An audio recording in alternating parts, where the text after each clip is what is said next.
परम वंदनीय माता जी के सूक्ष्म सानिध्य में हमारे उपस्थित सभी भाइयों को मेरा पुनः प्रणाम। पुनः इसलिए क्योंकि बहुत अरसा कह लीजिए या बहुत दिन कह लीजिए, वर्ष कह लीजिए, महीने कह लीजिए, काफ़ी दिन के बाद मेरे यहाँ आगमन हो रहा है। और परिचय के लिए जहाँ तक मैं कहूँगा, राहुल भाई ने थोड़ी सी चीज़ें ज़्यादा कह दी, इतना कुछ नहीं है। और ये जो युवा मंडल चल रहा है ये किसी एक के सामर्थ्य से नहीं है, और ये जो दीपक जल रहा है इसमें सभी भाइयों का सहयोग है। हम सिर्फ एक माध्यम हैं और माध्यम बनाने वाले परम पूज्य होते हैं। तो मुझे तो रैंडम ये चीज़ बुलाया गया, लेकिन आए दिन कहीं ना कहीं हम लोग सुनते हैं, पढ़ते हैं, तो बहुत सारी चीज़ हमारे मन में आती है। और खासकर जो नए लोग होंगे या वाकई में अध्यात्म का एक डेफिनेशन जो होता है उसको अगर वो जानते होंगे तो बहुत बढ़िया बात है। और या जो नए हैं या उनको लगता है कि मुझे रिवीजन मोड में थोड़ा सा अध्यात्म को जान लेना है, तो वो थोड़ा सा उसमें मैं प्रकाश डालूंगा कि अध्यात्म है क्या। और मैं कोई ज्ञानी नहीं, कोई बाबा नहीं और बहुत बड़ा अनुभवी नहीं। कुछ घटनाएं अभी हाल फिलहाल हमारे बीच में हुई हैं, उसमें भी मैं प्रकाश डालूंगा। हमारी बहनें यहाँ बैठी हुई हैं, आपको पता होगा कि हमारा एक राज्य पश्चिम बंगाल में बहुत अजीब घटना जिसको कहा जाए निंदनीय नहीं, वो निंदा से भी ऊपर है और वो इंसान नहीं कर सकता है। तो कुछ चीज़ें हैं जो हमेशा हम अपने बुक में पढ़ते हैं, हमारा स्वाध्याय चलता है। और जहाँ तक बात है कि सबसे बड़ी चीज़ जो हम लोग को दे दी है, आप गाना के माध्यम से, संगीत के माध्यम से ये सुन रहे थे, गुरु के बिना ज्ञान नहीं। और वो भी कैसा ज्ञान? सब ज्ञान, सच्चा ज्ञान, अच्छा ज्ञान। तो थोड़ा सा प्रकाश अध्यात्म के ऊपर। What is spirituality? क्या है अध्यात्म? कोई अगर इस चीज़ को समझना चाहे तो बहुत सरल चीज़ों में अगर आप किताब पढ़े होंगे तो आपको समझ में अब तक आ गया होगा। पुराने मेंबर्स हैं जितने भी और जो नए हैं वो एक लाइन में इस चीज़ को समझ सकते हैं कि अध्यात्म का मतलब है स्वयं को जान लेना और स्वयं के लिए कुछ ऐसा कर लेना जो वाकई दूसरों के लिए प्रेरणा स्रोत हो जाएगा और दूसरे के जीवन में आपका जीवन प्रभावित करेगा। ये छोटा सा डेफिनेशन। और खुद को जानने का मतलब सत्यता को जानना। सत्यता कोई किताब में मिलने वाली चीज़ नहीं। बस सत्यता ये नहीं कि बस सच बोलना, एक कोटेशन हम लोग सुनते थे, सदैव सच बोलें वगैरह, ऐसा कुछ नहीं। सत्य का मतलब ये कि हमारा जीवन इस धरती पे हुआ क्यों है, हमें बनना क्या था। क्या मैं वाकई यूपीएससी के लिए चुना गया हूँ? क्या मैं वाकई एक टीचर के लिए चुना गया हूँ जिसके लिए मैं दौड़ रहा हूँ, भाग रहा हूँ, कॉम्पिटिशन्स के लिए तैयारी कर रहा हूँ, रेलवे के लिए चुना गया हूँ? खुद के लिए 10 मिनट अगर ये चीज़ सोच के देखते हैं तो कहीं ना कहीं हमें पता चल सकता है कि हमारे अंदर वो अध्यात्म का जो बीज है वो अंकुरित हुआ है क्या। एक चीज़ जो कही जाती है, मैंने बहुत सारी चीज़ों को यहाँ पे लिखा है जो मेरा अपना अनुभव है। आज का जो टर्म है, आज का जो कंडीशंस है, वो कहीं ना कहीं इच्छाओं पर, सपनों पर, और इच्छाएं और सपने कहीं ना कहीं हमारे वर्तमान को खत्म करती है और इच्छाएं और सपने दुख का कारण भी होती है। मैं इसलिए ये चीज़ बोल रहा हूँ यहाँ पे क्योंकि मेरा जो पोटेंशियल, मुझे पता नहीं है कि मेरा पोटेंशियल क्या है और मैं दौड़ रहा हूँ एसएससी के लिए। मुझे पता नहीं है कि यूपीएससी का सिलेबस क्या है, टीचर्स का सिलेबस क्या है, जो कंपटीशन एग्जाम के लिए तैयारी कर रहे हैं, और मैं दौड़ रहा हूँ उसके पीछे। तो कहीं ना कहीं मैं फ्रस्ट्रेट होगा, मैं डिप्रेस बाद में होगा, फ्रस्ट्रेट पहले होगा। और बहुत पतली सी और बहुत साधारण सा अंतर इन दोनों वर्ड में है, फ्रस्ट्रेशन और डिप्रेशन होना। मैं दुख पहले अपने पास ला लूँगा कि भाई मैं जो तैयारी कर रहा था उसमें मैंने 2 अटेम्प्ट दे दिए और अभी तक मेरा अटेम्प्ट क्लियर नहीं हुआ, मैं पास नहीं हो पाया, तो मैं पहले दुखी हो जाऊँगा। और जब मेरा रिजल्ट मुझे दुखी कर देगा तो मैं तनाव में धीरे धीरे जाऊँगा। वो बाउंड्री जो है फ्रस्ट्रेशन वाली, वो डिप्रेशन की ओर लेकर चली जाएगी।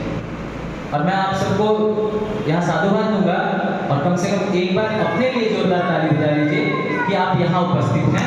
आप उस माहौल से अपने आप को दूर करने के लिए यहाँ उपस्थित हैं। वो जो वॉल है फ्रस्ट्रेशन से डिप्रेशन की ओर, वो आप नहीं उसके बीच में आप नहीं आ सकते, उस वॉल से ऊपर उठ कर यहाँ आए, वो वॉल आपके लाइफ में नहीं आ सकती, इसलिए आप यहाँ बैठे। क्यों? क्योंकि आप अपने नाम के आगे या अपने नाम के पीछे आप बोलते हो कि मैं गायत्री साधक हूँ। तो ये चीज़ें, दूसरी चीज़ें हैं कि अगर थोड़ी सी बात और अंदर की जाए तो सबसे बड़ा कारण आज क्या है कि हमारा मन कंट्रोल में नहीं है। हम लोग भगवत गीता पढ़े हैं, सुने हैं, तो मन कंट्रोल क्यों नहीं है, इसके ऊपर थोड़ा चर्चा करते हैं। कारण क्या है? कारण ये है कि आज हम पब्लिक डोमेन में पब्लिक ओपिनियन के भांति अपने लाइफ को एडजस्ट करते हैं। फला आदमी वैसा कपड़ा पहना था तो उसकी फोटो अच्छी आई थी, तो मैं भी ऐसा पहनूंगा।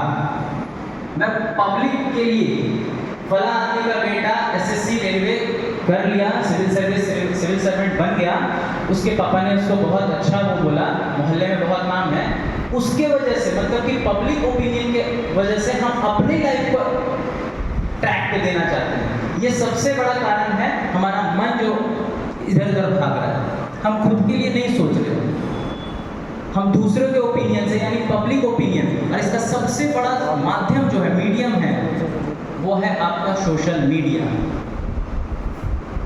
कहा जाए कि आज कहीं ना कहीं मोहल्ले की वजह से हमें ये लगता है कि मेरा नाम है, गांव की वजह से लगता है कि मेरी पहचान है। ये क्यों नहीं होता है कि भैया जिसके लिए मैं बना था, अगर मेरे अंदर टैलेंट है कि मैं टीचर बनूं और मुझे ये पता चल गया, तो मैं ये क्यों सोच रहा हूँ कि वो लड़का एसएससी निकाल लिया है तो मैं भी निकालूँ। इसको थोड़ा सा कंट्रोल करना होगा, पहला कारण जो मन हमारा डगमगा रहा है। सेकंड थिंग क्या है कि अभी हमारे यहाँ कुछ चीज़ इस तरीके से है जो खासकर टेक्नोलॉजी ने हमें अधीर बना दिया, बेचैनी बढ़ा दी। बेचैनी को क्या कर दिया है? बढ़ा दिया। जैसे राहुल भाई, अगर मैंने आपको मैसेज किया सुधीर भैया और आपने मुझे तुरंत इंस्टेंट रिप्लाई नहीं किया, तो मैं चिंता करने लगा, मैं सोचने लगा कि अरे यार बड़ा घटिया आदमी है, तब से इसको मैसेज किया अभी तक मुझे रिप्लाई नहीं किया, कैसा आदमी, अपने आप को बिजी दिखा रहा है। अधीरता की ओर टेक्नोलॉजी हमको लेके चला गया। तुरंत आए, शॉपिंग करें, पिज्जा ऑर्डर किया, अभी क्यों नहीं आया यार, डोमिनोज वाले को मत बोलो, जोमेटो को बोलो। अधीरता की ओर हमें टेक्नोलॉजी बढ़ा रहा है। आप पढ़ाई कर रहे हो, ऑनलाइन कोचिंग्स करते हैं, अगर आपको थोड़ा सा बफरिंग आ जाए, थोड़ा सा बफरिंग आ जाए 1 सेकंड 2 सेकंड 30 सेकंड के लिए, तो आप बेचैन हो जाते हैं। अरे यार इतना अच्छा लेक्चर था, नेटवर्क मेरा चला गया, पेशेंस लूज कर रहा है। एक छोटी सी कहानी पेशेंस की। सब ठीक है ना, कंफर्टेबल है, कोई दिक्कत तो नहीं? टाइम मुझे बता दीजिएगा राहुल भाई प्लीज़, कितना है? 10:24 हो रहा है, मैं कितने मिनट ले सकता हूँ मुझे बता दीजिए, ठीक है? मैं कोशिश करूँगा बाइंड अप करने के लिए। एक छोटी सी कहानी। राजस्थान का एक व्यक्ति था, गर्मियों में रेडी पर मतलब कि स्टॉल तो लगाते हैं, लेकिन कुछ लोग क्या करते हैं, वो फेरी वाले होते हैं, वो बेच रहा था सामान। तो राजस्थान का आदमी था, थोड़ा सा मौसम भी गर्म रहता है, वहाँ गर्मी का दिन था, एज यूजुअल इधर से तो ज़्यादा ही होता है। तो वो किसी आदमी के पास पहुँचा, बैठ गया, मतलब कि एक घर के पास, आदमी उसको दिख रहे थे, तो थोड़ा सा आराम कर लिया। आराम किया तो खिड़की की तरफ झाँका, तो एक बूढ़ा आदमी दिखा उसको।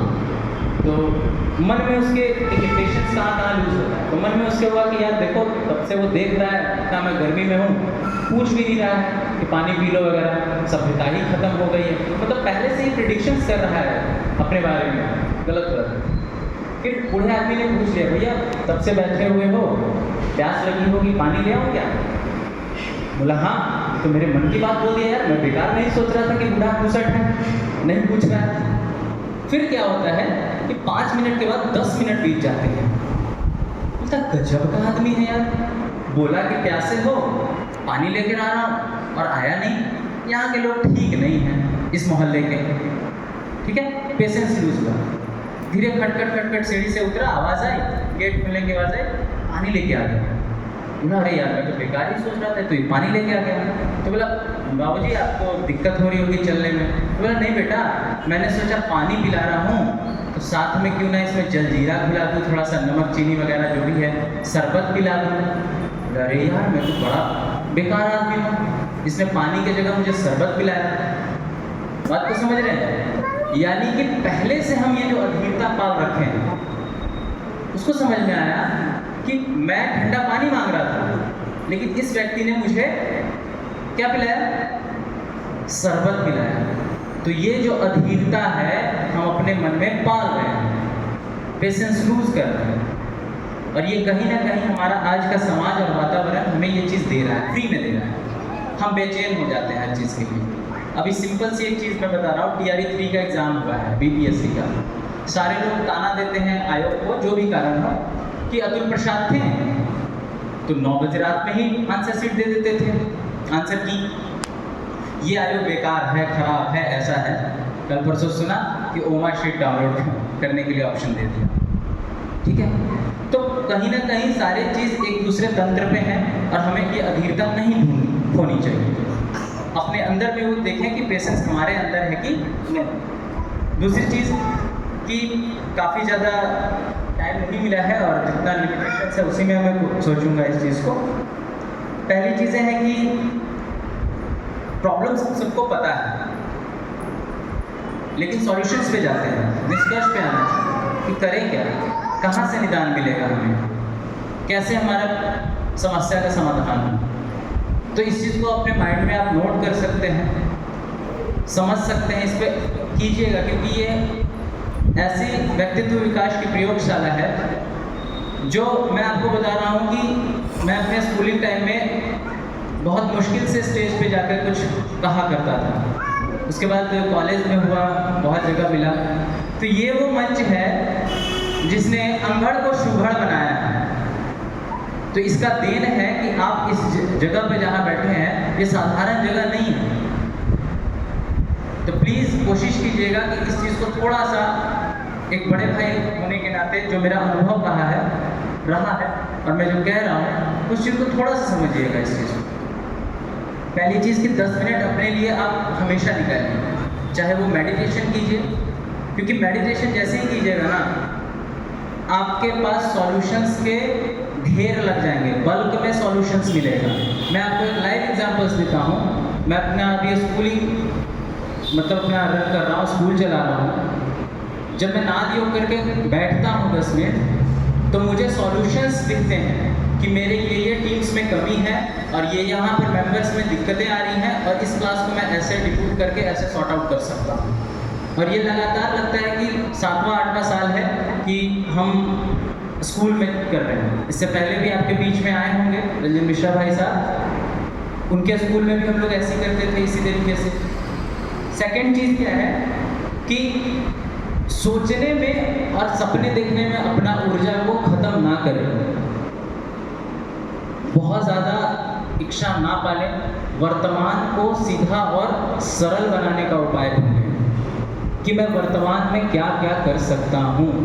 अगर ये बेड खराब है तो यहाँ पे आने के बाद मैं भाषण दूँ कि ये बेड खराब है, इसको सीधा क्यों नहीं किए, ये नहीं किए, इसमें आपका ऊर्जा क्षय हो रहा है। आप इस बेड को सीधा करने में ऊर्जा लगा दो।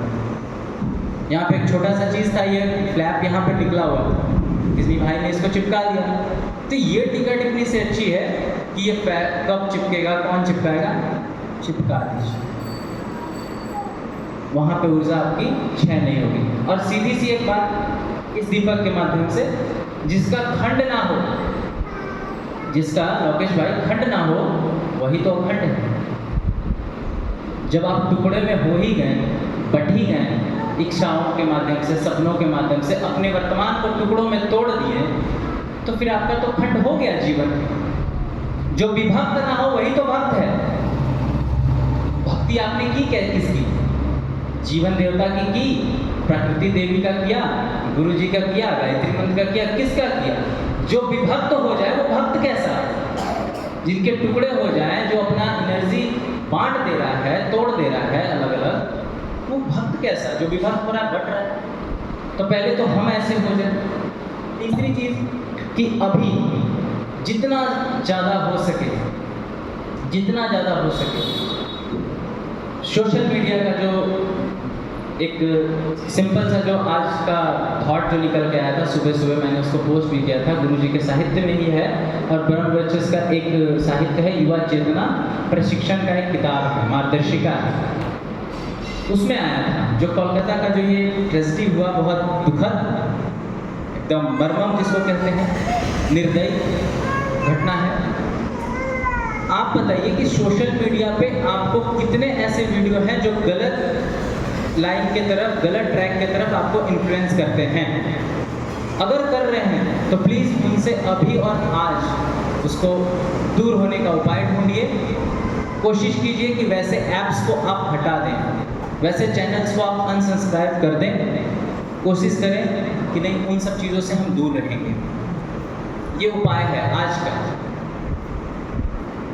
एक सिंपल सा मैं आपको छोटा सा वाक्य बताऊंगा कि पहले भी बहुत सारी चीज़ें होती थी। पहले क्या था, पत्र का वो था चलन, पोस्ट कार्ड चलते थे, मैसेज चलता था, तो हमारे अंदर पहले से क्या रहता था कि अच्छा 10 पहले बोला है कि पत्र भेज दिया है, उसका जवाब मैं भेजूंगा, तो हम उतने देर वेट करते थे, सोचते थे। सोशल मीडिया हमें क्या करता है, एक तो वेट करना नहीं सिखा रहा है, पेशेंस लूज कर रहा है। दूसरा इम्पैक्ट क्या करता है हमारे लाइफ पे कि हम कुछ भी जानकारी चाहते हैं तो बुक्स में नहीं मिलते हैं, यूट्यूब पे जाते हैं, क्रोम पे जाते हैं, गूगल्स करते हैं। क्यों? अरे भाई, गूगल को किसने बनाया? किसने बनाया? इंसानों ने बनाया, हमने बनाया। अच्छा, मुझे एक बात बता दीजिए, मैं अपने बच्चों को हमेशा बताता हूँ कि विश्व की सबसे अच्छी भाषा और मंत्र जितने भी पावरफुल लिखे गए हैं, गढ़े गए हैं, वो संस्कृत में है। संस्कृत का गूगल कितना करता है ट्रांसलेशन? क्योंकि संस्कृत भाषा को उसमें फीड ही नहीं किया गया है, इसलिए गूगल समझता नहीं। तो गूगल को चलाने वाले हम और आप हैं। तो प्लीज़ जानकारियाँ बुक से लें, गूगल से ना लें। मुझे एक चीज़ आप बता दीजिए कि अगर आप यूपीएससी को कोड करते हैं या बीपीएससी आयोग को कोड करते हैं, एसएससी सीजीएल्स को करते हैं, एसएससी आयोग है उसको करते हैं, एक आंसर अगर आपका गलत हो गया कि कुतुबुल ऐबक का दामाद कौन था, इल्तुतमिश, उसने कंप्लीट करवाया कुतुब और ऑप्शन में आपका गलत हो गया, एक सिंपल सी, तो क्या आप गूगल का कोड करते हैं केस करने के लिए? मानता है? किसको मानता है? बता सकते हैं आप? एनसीईआरटी किसको मानता है? यानी बेंचमार्क क्या है हमारा? NCERT book.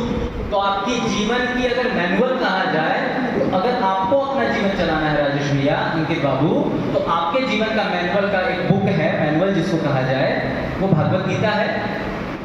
परम पूज्य गुरुदेव के इतने सारे साहित्य हैं जो आपके जीवन को सही ट्रैक पे ले जा सकते हैं।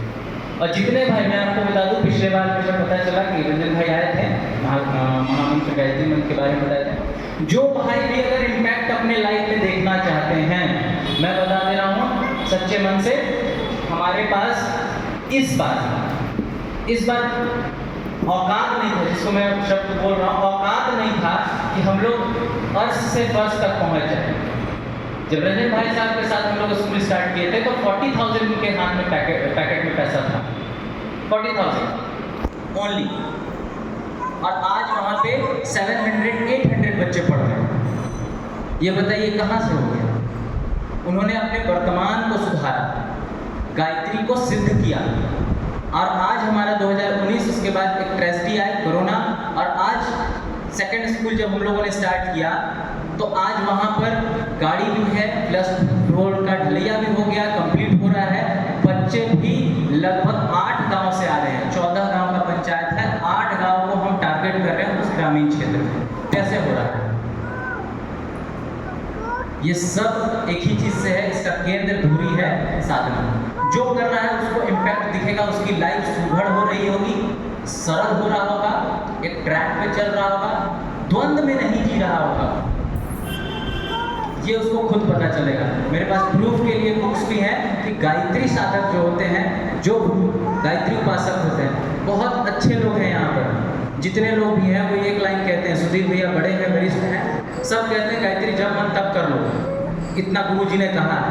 नहीं भैया, उसके बाद एक लाइन भी लिखा है कि गायत्री इतनी सरल मंत्र है, इतना सरल मंत्र है गायत्री मंत्र, आरती, कल्याणी, कि आप कभी भी किसी अवस्था में कर सकते हो, लेकिन गुरुजी ने एक लाइन जोड़ा है कि नियमित करो, एक समय अवधि में करो और एक जगह पर करो। कभी भी किसी स्थिति में करो। अगर हम नहाए नहीं है, स्थिति हमारी बिना नहाए वाली भाई साहब, आप कर सकते हैं, इसमें रोक नहीं है, कोई बाउंडेशन नहीं है, आप करो। आप बीमार हो, आप लेटे लेटे कर सकते हो, लेकिन आप 10 दिन बीमार हो तो 10 दिन उसी टाइम पे करो जिस टाइम कर रहे थे। नाद योग 6-15 पे क्यों बचता है? 6-15 पे खत्म, मतलब ठंडा या बोल रहा हूँ 6 से 6-15, 6 बजे से 6-15 तक क्यों बचता है? 6 बजे पे खत्म क्यों होता है? उनको हो जाना चाहिए था कि जब मन करे तब कर लें। तो प्लीज़ अपने लाइफ में नियमता लाइए, नियमित रूप से गायत्री को जपिए। और मैं ही नहीं कह रहा हूँ, अब तो विज्ञान ने कह दिया है, राहुल भाई भी कह रहे थे कि हम साइंस के पीछे भाग रहे हैं। आपको एक बात बता दूँ, साइंस रिसर्च के फील्ड में आगे है, कल के बारे में साइंस को बहुत कम पता है। इसका मैं छोटा सा एग्जाम्पल देता हूँ आपको कि आपने एक कहानी सुना होगा, कृष्ण भगवान विष्णु भगवान के कितने अवतार हैं कल्कि को छोड़ के? 9। उसमें आपने सुना होगा कि उन्होंने सुअर का अवतार लिया था, जंगली सुअर, 12 अवतार उसको कहते हैं। पृथ्वी को क्या नाम था उनका, मैं भूल रहा हूँ, किसी ने जलमग्न वो कर दिया था, हिरण्याक्ष। बहुत बहुत धन्यवाद अमित भाई साहब। उन्होंने अपहरण किया था पृथ्वी को, और आज साइंस ने एक और पृथ्वी से ट्रिलियन, शायद मैं कमी बोल रहा हूँ, उससे बहुत बड़ा ऐसा एक प्लैनेट ढूंढा है जहाँ पे सिर्फ और सिर्फ जल है। तो मुस्लिम भाई, मैं यहाँ कोट करना चाहता हूँ, मुस्लिम भाई इस चीज़ को सोशल मीडिया पर बेवकूफ़ और बेतुका बोलते थे हमारे सनातन धर्म को, कि बताइए जब पृथ्वी के अलावा कहीं जल नहीं है तो विष्णु भगवान का वो अवतार कहाँ लेकर गया था पृथ्वी में? और साइंस ने ये प्रूव किया कि भैया उससे ट्रिलियन बड़ा कहीं और जल का जलाशय है। तो पीने योग्य नहीं है, लेकिन लिक्विड फॉर्म है। तो बताइए, अधजल गगरी छलकत जाए, ज्ञान कम है, बस ये जान जाते हैं हम कि कृष्ण जी ने 16,000 शादियाँ की थी। हमारे सनातन धर्म को भी बचाने का हमारा कार्य है, उसके लिए उग्रता नहीं। राम भगवान को वो बाल खोल के धनुष एग्रेसिव मोड में फोटो डालने की जरूरत नहीं है, उनको शालीन रहने दीजिए, मंद मंद मुस्कान उनके मुंह पर अच्छी लगती है। तो हमारा सनातन धर्म बांटना, काटना, तोड़ना नहीं सिखाता है, जोड़ना, सहयोग, सद्भाव और सत्कर्म को एक साथ लेकर सहिष्णुता के रास्ते पर चलना सिखाता है। बहुत बहुत धन्यवाद। आज मेरा लाइन हो सकता है कि आपके जीवन में थोड़ा काम आ जाए। मैंने पहले ही कहा कि मैं कोई बाबा नहीं, अपने कुछ अनुभव और अपने भाइयों से, अपनों से अपनी बात मैंने कहा है। इन्हीं चंद शब्दों के साथ मैं अपनी वाणी को विराम दूंगा। परम पूज्य गुरुदेव को एक बार नमन, वंदन। बोलिए भारत माता की जय।